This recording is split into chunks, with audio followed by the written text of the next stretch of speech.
Se Deus quiser. Lá aqui. Bom, hoje a gente vai falar sobre a caridade. E como eu vou falar mal de mim mesma, seria até bom se tivesse pouca gente, que a chuva tivesse vindo. Né? Nunca a gente conta os podres da gente para uma plateia muito grande, né? Então, eu vou começar com um texto bem pequeno, que é uma frase de Emmanuel. E Emmanuel diz: a caridade é um processo de somar alegrias, eu vou ter até aqui, diminuir males, multiplicar esperanças e dividir a felicidade, para que a terra se realize na condição do esperado reino de Deus. E aí, se a gente vai começar a pensar em caridade, a gente vai pensar em duas coisas. Existe uma caridade material e existe uma caridade moral, que são coisas um pouco diferentes, eu diria até bem diferentes. A caridade material, ela é bem objetiva, ela visa mais a praticidade, né? Ela tem a ideia, muitas vezes ela é até impessoal, muitas vezes a gente doa e nem sabe para quem está doando, né? Como isso chega até a pessoa, e até tem o risco das vezes ela ser um pouco automática, né? A gente cria o hábito de fazer aquilo, mas é tão impessoal que a gente nem percebe. Entra como se fosse mais uma conta na nossa coisa. Não que ela não tenha valor, muito pelo contrário, porque para quem a recebe, ela tem valor. É óbvio que tem, né? Mas, quando você vai pensar na caridade material, você também tem um grande risco, quando ela é presencial diante do outro, o risco de poder humilhar aquele que está recebendo. Então, a gente tem que ter muita atenção e muito cuidado quando faz essa caridade material. Seja na rua passando, seja em um momento até dentro de uma instituição, o dar, às vezes, se não é feito com um certo cuidado, um certo carinho, por vezes pode humilhar, né? Você salva, por um lado, o estômago, mas, por outro lado, você danifica um pouco a dignidade daquele que está recebendo aquela situação, né? É aquela coisa, a esmola, ela pode ser uma gota de luz, mas ela pode ser uma chuva de humilhação. Então, a gente tem que tomar muito cuidado com isso, né? E aí, muitas vezes, se fala, quando você vai ler sobre caridade material, e eles colocam a esmola como sendo o sinônimo da caridade material, eles dizem, às vezes, a esmola é com uma caridade com C minúsculo, é uma esmola sem caridade, ou é uma esmola com caridade, né? Então, são formas diferentes da gente pensar em como faz a caridade material. E aquela esmola com caridade, ela envolve a empatia, a compaixão, o afeto, o reconhecer que o outro está ali no momento precisando, mas que é um ser humano que tem sentimentos, né, que tem a história de vida dele. A caridade moral, ela é um pouco diferente, ela é muito subjetiva. Ela não tem como não ser pessoal, porque é uma relação, né? Ela, na realidade, ela tira algo de meu. Eu tenho que tirar algo de meu, que não obrigatoriamente é do meu bolso, para dar ao outro. É o meu afeto, é o meu tempo, a minha compreensão, a minha paciência, o meu silêncio, às vezes, né? O meu acolhimento, o meu bom senso. E isso, às vezes, custa e é muito difícil. Me tira, às vezes, da zona de conforto, porque às vezes eu não estou nem com tempo, nem com paciência, nem tenho afeto suficiente para estar tendo aquela atitude naquele momento. Diferente da caridade material, a caridade material não dá para fazer todo dia, toda hora, né? Senão vai ficar todo mundo duro, né? Não é assim. Mas a caridade moral, ela é diária e momentânea. Todo momento você pode ter uma atitude de caridade moral, principalmente no âmbito familiar. A caridade moral na família, com cônjuges, com filhos, com irmãos, com pais e com parentes, né? É uma coisa muito difícil de ser trabalhada. Muito difícil, né? Mas a gente também pode associar essas duas caridades, a caridade moral com a caridade material. Por exemplo, numa campanha de quilo presencial, né? Você dá o material, o remédio, a comida, a roupa, mas você também dá o afeto. Você conhece a pessoa, então é o abraço, é perguntar como está, é a risada gostosa de uma situação. Enfim, há uma troca. Então é possível também você associar as duas coisas numa atitude só, né? Quando você faz uma no âmbito familiar, e aí é que eu vou chegar, na minha história, mas vou chegar, vou dar uma pincelada antes, né? Para atenuar a situação. No âmbito familiar, você pensa que é difícil por quê? Vamos parar para pensar. Tem o furacão, não tem? Todo mundo diz, eu nunca vi, porque nunca passei por isso. O furacão, o centro do furacão é uma calmaria. Vamos supor que o meu espírito está no centro do furacão. E o furacão em si, aquele turbilhonar, aquela coisa que destrói. Ali estão meus sentimentos, meus ressentimentos, as minhas críticas, né? A minha forma de colocar, às vezes, os meus desafetos. Tudo está ali. Quando eu faço uma doação de mim mesma, uma caridade moral, onde eu estou doando algo meu, seja meu tempo, meu afeto, minha paciência, minha compreensão, aquilo deveria sair uma energia muito boa e pura do centro do furacão, onde tem a calmaria, onde teoricamente meu espírito estaria ali, né, naquela centelha divina, tentando doar aquele amor. Só que aquela gota vai ter que atravessar o furacão. Ela vai ter que atravessar aquele turbilhonamento em direção ao outro. E ali vem as críticas, ali vem a maneira como a gente se posiciona diante do outro, os ressentimentos que tem em relação ao outro, o olhar de, às vezes, não estar gostando porque não há afeto suficiente para acolher o outro. E aí o que chega do lado de lá, às vezes é uma energia tão ruim que não consegue ser nem benéfica para quem está recebendo e foi péssima para quem está doando também. E aí a gente começa a pensar, né? E na família, na caridade moral, a gente não só corre o risco de humilhar, porque a gente sabe da história do outro, então é fácil enfiar o dedo na ferida do outro, naquela sensação de que estou lhe orientando. Porque na maioria das vezes quem está por cima sempre diz isso. Estou querendo lhe ajudar. E a gente corre o risco de, além de humilhar, fazer com que o outro perca a sua dignidade. A dignidade é o respeito que você deve ter por aquele ser humano, seja ele quem for. Na definição do dicionário, eles vão dizer gênero, raça. Né? Não, estou dizendo diante da situação que o outro vive, diante da situação que naquele momento sensível e delicado, vulnerável da vida dele, ele está passando, eu tenho que ter dignidade por quem ele é. Não importa que foi aquela escolha dele, mas o respeito de quem está ali. É um ser humano como eu.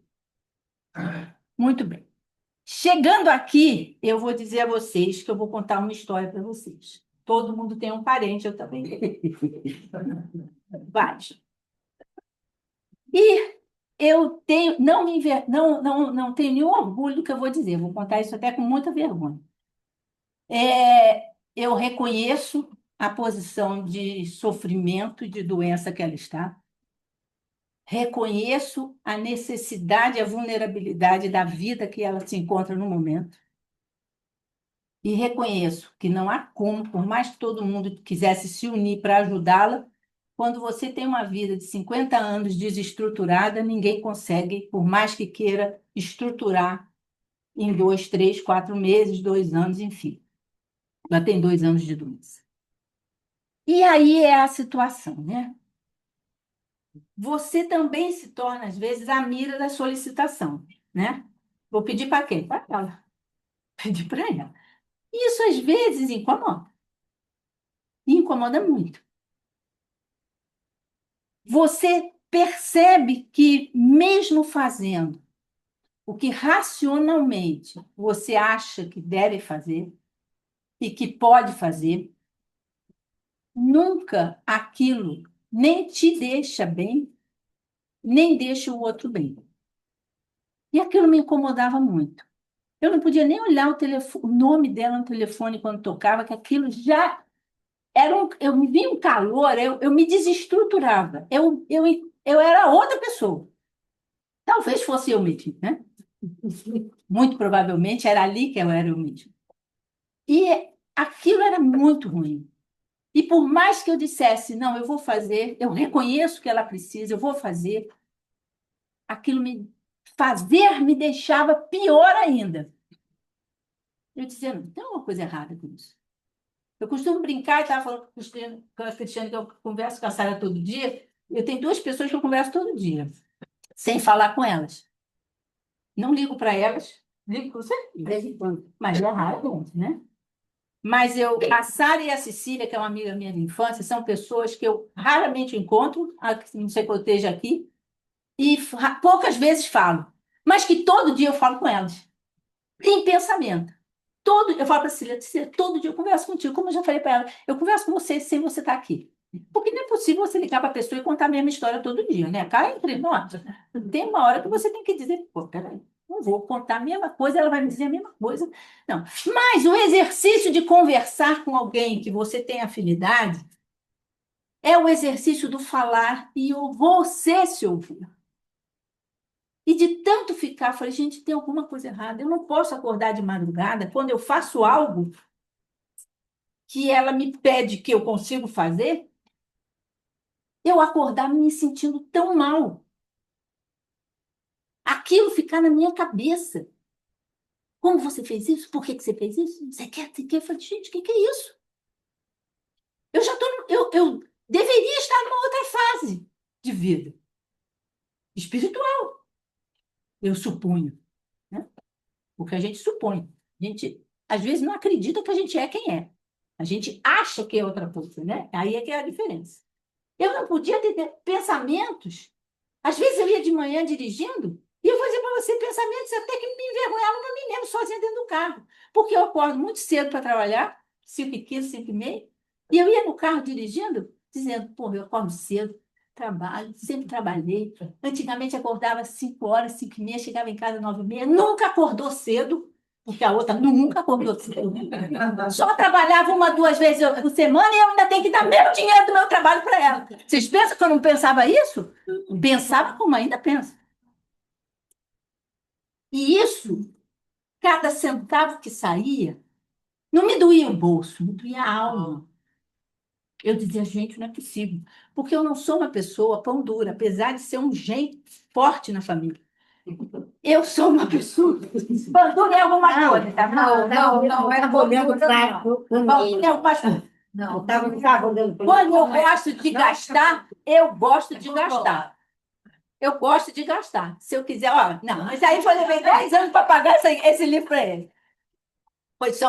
Trouxe no dia errado. Mas você fica pensando assim, não era o dinheiro, e não era aquilo, era o ato em si. Aquilo para mim era um absurdo. Eu não conseguia dizer para mim mesma, meu Deus, eu sou capaz de fazer isso por um estranho, mas não consigo fazer e me sentir bem nessa situação. Que você conhecia. Exato. Porque existem ressentimentos, o afeto que às vezes não vem, né? A crítica, enfim.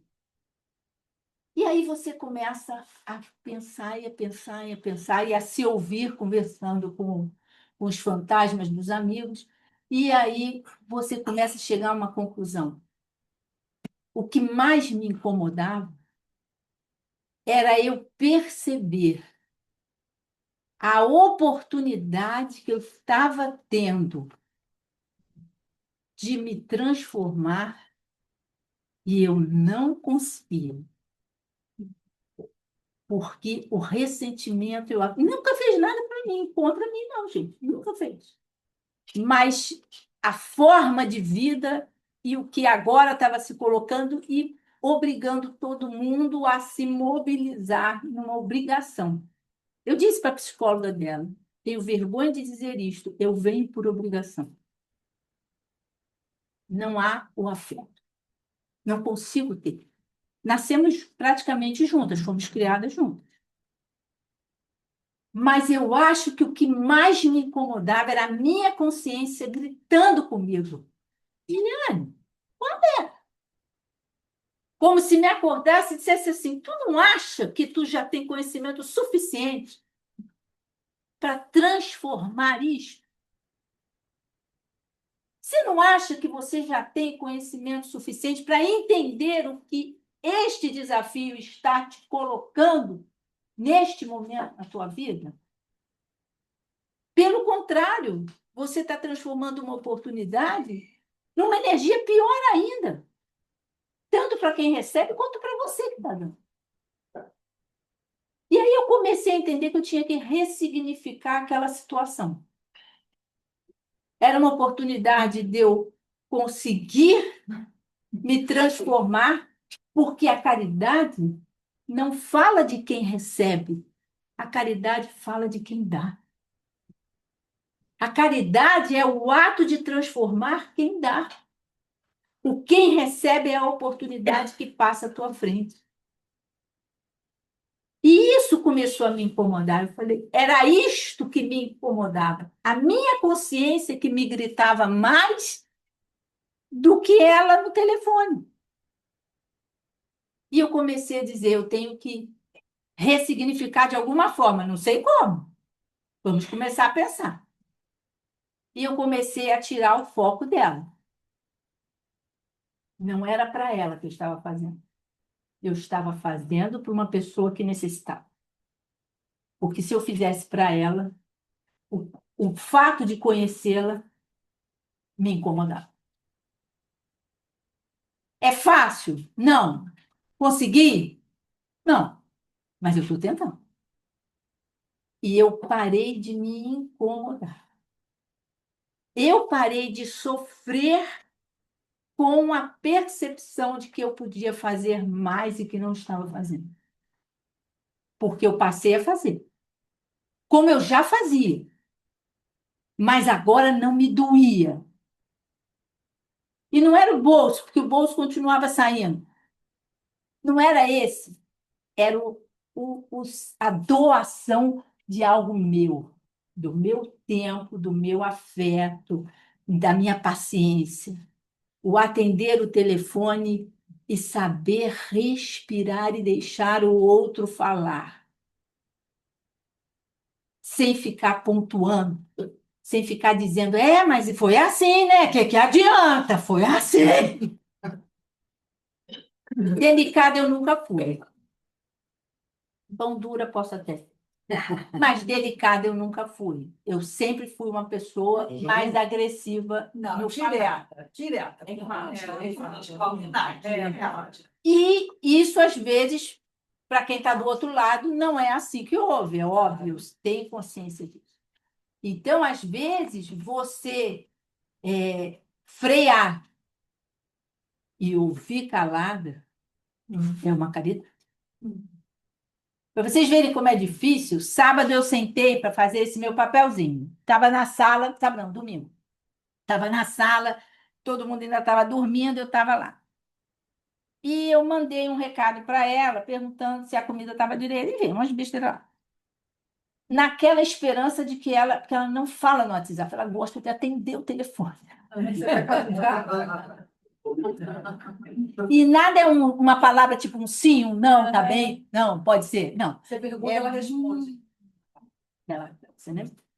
Eu até entendo, porque eu acho que, além da doença, a solidão é o que mais está pesando.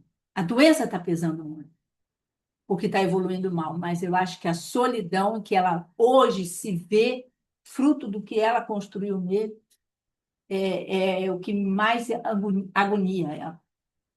Então, Na hora que eu atendi o telefone, eu estava com isso na mão. Mas eu fico tão impaciente que eu andava para lá e para cada sala falando. Parei diante do papel e eu já impaciente falando com ela no telefone. Quando eu parei diante do papel, eu falei: caraca, eu estou estudando sobre a caridade.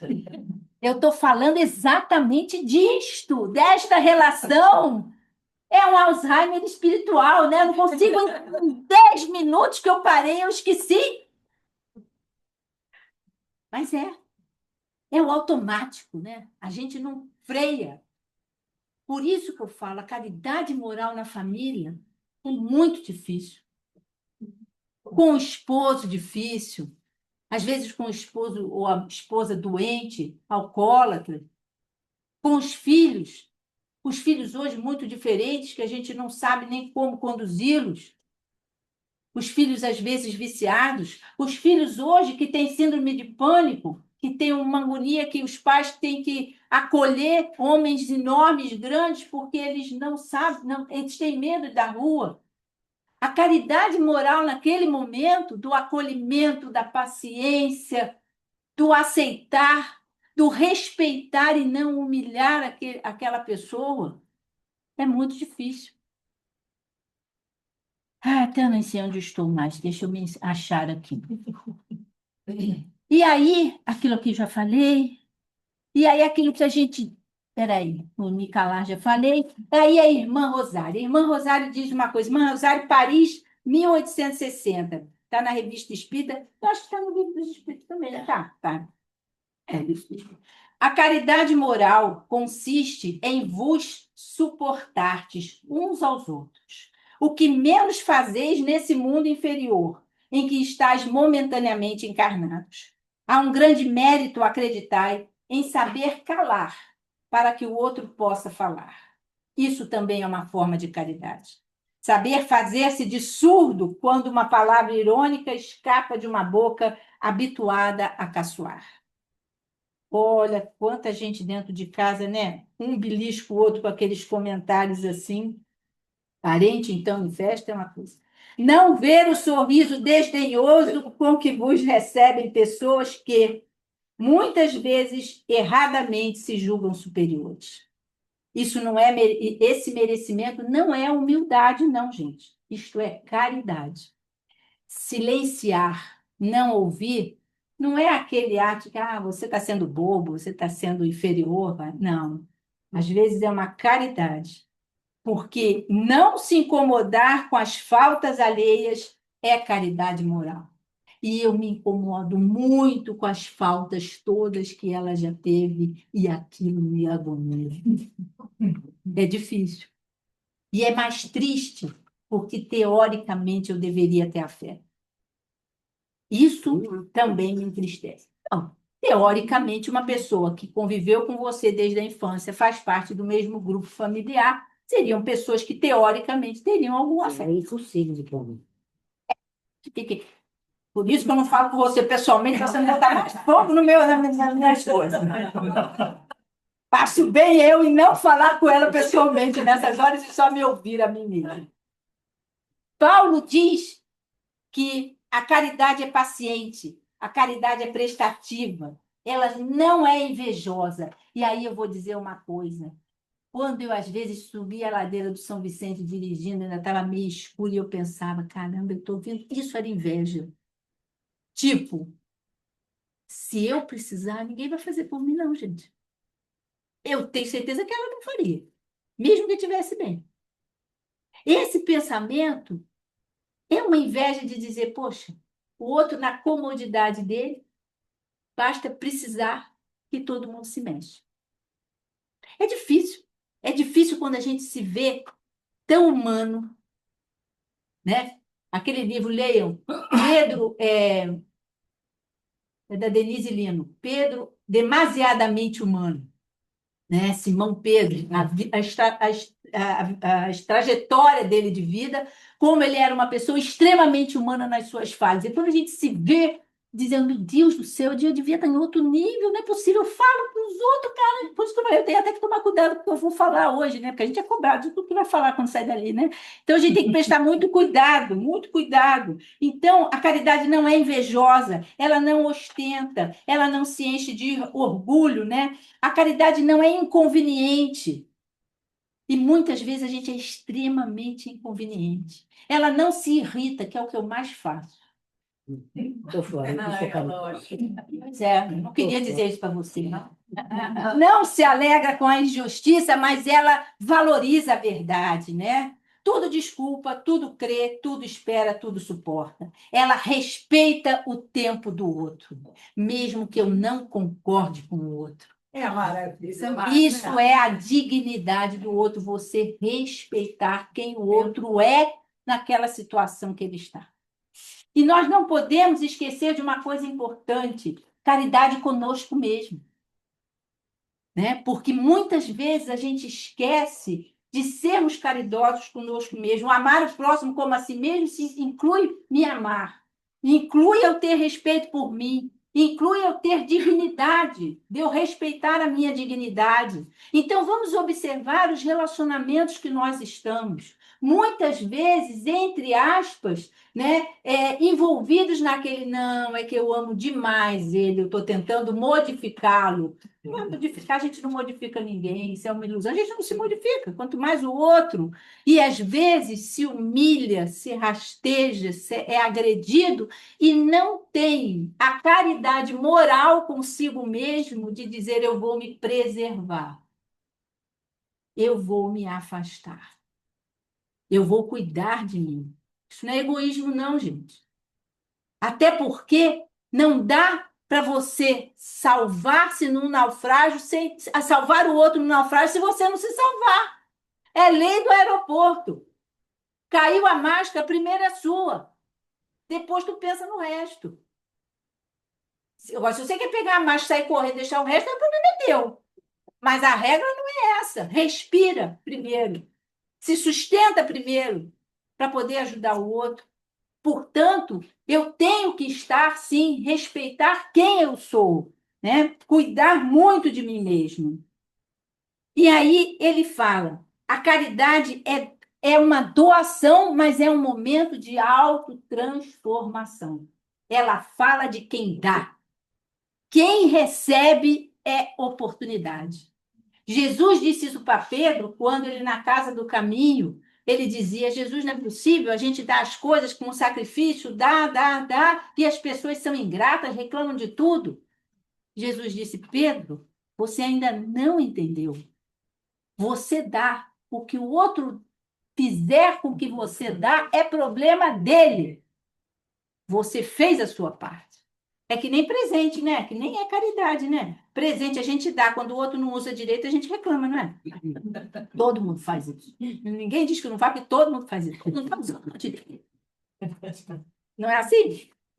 Né? Então, esse sentimento tem que ter amor no meio dele. Se a caridade não for envolvida no amor, ela não se eterniza. E aí, Paulo vai falar. Cadê que eu já estou na outra página? Paulo vai falar aquela famosa epístola dele, né? Ainda que falasse todas as línguas, a dos homens e a dos anjos, se eu não tivesse caridade, seria como um sino batendo, né? Um bronze que soa ou um símbolo que tine, porque eu não atingiria o coração de ninguém.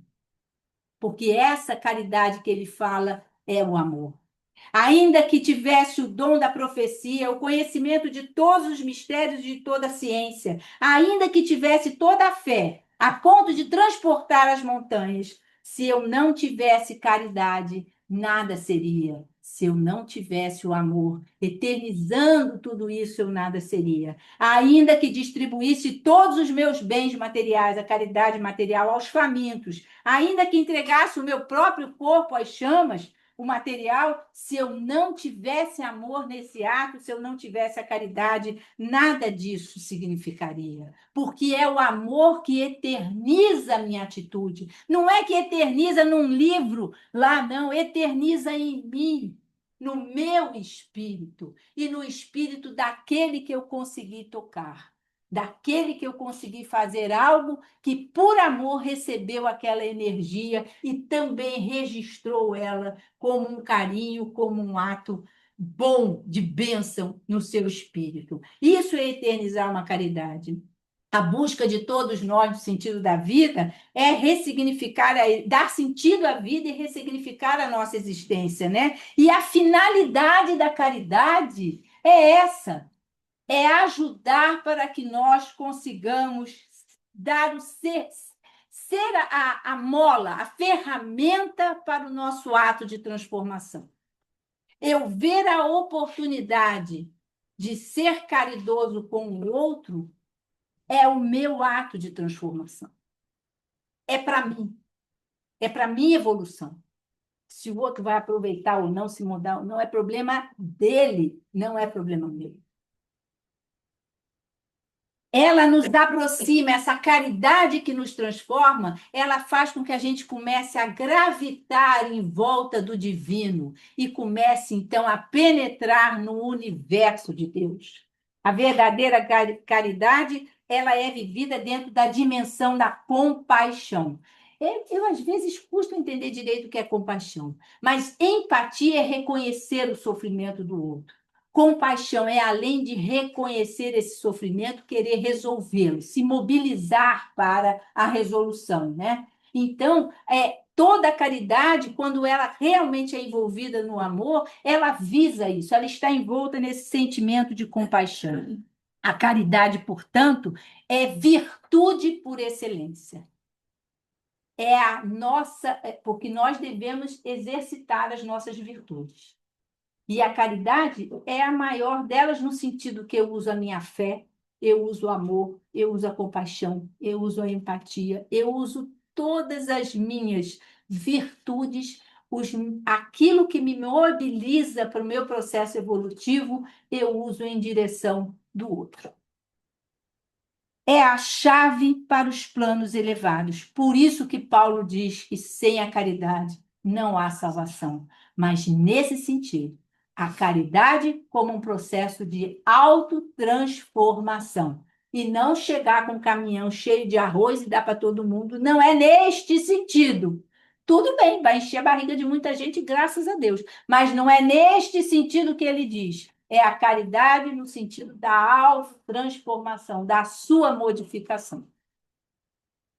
Bom, como tudo na vida, a gente, às vezes, se expõe para ser mais didático, né? Porque eu acho que a gente consegue explicar de uma forma muito mais simples sentimentos que são comuns, né?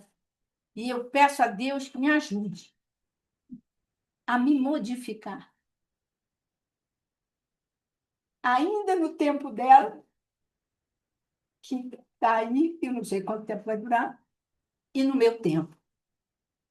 Mas que eu aproveite essa oportunidade difícil, mas essa oportunidade de te transformar essa caridade com C minúsculo e material em algo que seja realmente uma bênção, não só para ela, como para mim. Que Deus nos abençoe e que nos dê uma boa graça. E eu não sou pão duro, viu?